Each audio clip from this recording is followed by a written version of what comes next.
Have you ever wondered what the best PC components for competitive gaming would be? Well, we got you covered in this video as far as an Intel setup and an AMD setup. Let's get into it. Starting off with Intel, we're gonna start off with the best of the best when it comes to the Intel side of things, the Intel Core i9-14900K.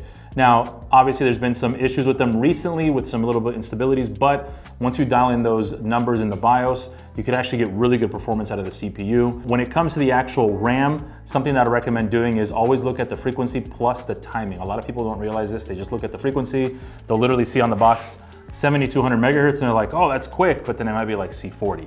That's not good. So in this case, like this RAM right here we have is 7200 C34, which is very good. Or something I recommend for most players is 6800 C32 or C34. Even C30 is a possibility.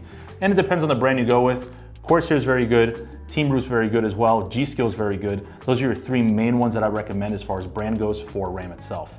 When it comes to the motherboard, if you really want to get the RAM right and good timing, the best board for that would be the Asus Apex board. It's a dual DIMM board, which is designed to make sure that you run the correct frequencies because you're removing pretty much 2 slots. So instead of 4, you're going down to 2, which concentrates that performance and power to the 2 slots instead of dividing it by 4.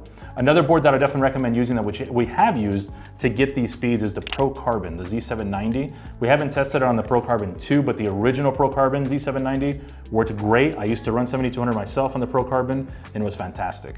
Now, as far as GPUs go, the thing with games like Warzone, Valorant, they're all more CPU RAM bound. Yes, you might get a small increase in performance. Let's say if you're comparing a 4080 Super to a 4090, but the price difference honestly is not worth it. You're looking at a $1,000 difference and for about a 20% increase in some games. Since these games are more CPU and RAM bound, the concentration where I'd really put the money towards is the CPU and the RAM and the board, and then pretty much stick with the 4080 Super. So if you had to concentrate your budget somewhere, it would definitely be on the RAM and definitely be on the CPU. Also, don't forget, you're gonna need some good cooling to cool down these CPUs. They get pretty hot. So make sure you get a good cooler like the LS720, or even, as you see behind me, the Arctic cooler as well. Those will be fantastic coolers to actually cool these bad boys down. As far as the AMD side of things, there's literally only one CPU and one CPU only, is the 7800X3D.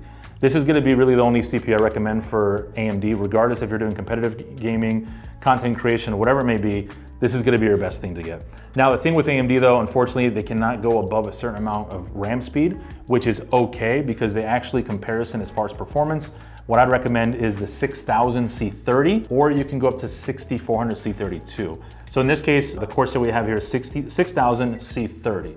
So timing and frequency is a big part of both of these setups when it comes to the AMD and Intel, but this is about the sweet spot for AMD CPUs.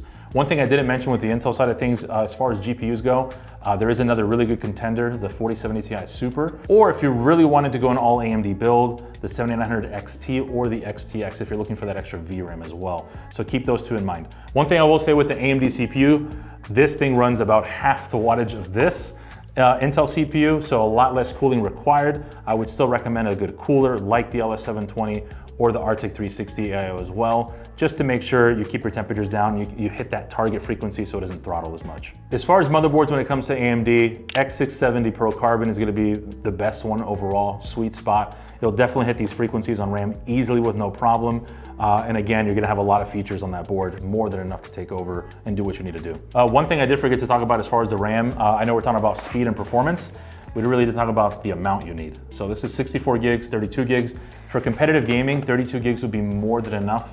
The only time I'd recommend 64 gigs of RAM is going into more of the content creation side of things, also depending on the game. Not as much competitive, more games like Star Citizen, Civilization, a totally different subject, but 32 gigs of RAM would be more than enough. You could also get the 48 gig kits version of these as well, which could kind of bump you up a little bit more if you decide to do streaming as well while you're competitive gaming as well on the same exact PC. Now, if you're in a tight budget, where I would prioritize most of my funds would definitely be on the CPU and the RAM.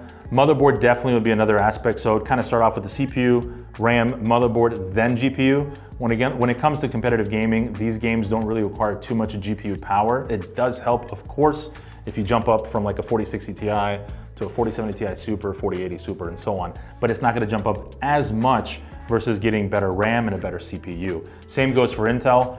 When you jump up from a let's say an i7 14700K to an i9, it's not massive, but it's definitely gonna help you out in the future when it comes to this competitive gaming. A lot of games that are coming out now are just becoming way more CPU bound. So again, same thing, I would definitely concentrate CPU, RAM, then motherboard. With Intel though, you definitely wanna make sure you get a good board if you're trying to hit the 7200 frequency, 6800 frequency with good timing. That's very different when it comes to that side of RAM on Intel. With AMD 6000C30, you don't have to prioritize as much. You don't need a dual DIMM board. You don't need all that extra stuff. So a Pro Carbon, even a Tomahawk X670 is gonna be more than enough with an AMD 7800 X3D and 6000C30 memory. All right, let's talk about specific games. So let's start off with Warzone. With Warzone itself, the setup I would go with would be the Intel setup, definitely with the i9. Again, very heavy on the RAM side of things. So the sweet spot for that would be the 6800, C30, C32, C34 at most. So I would do the i9 1400K.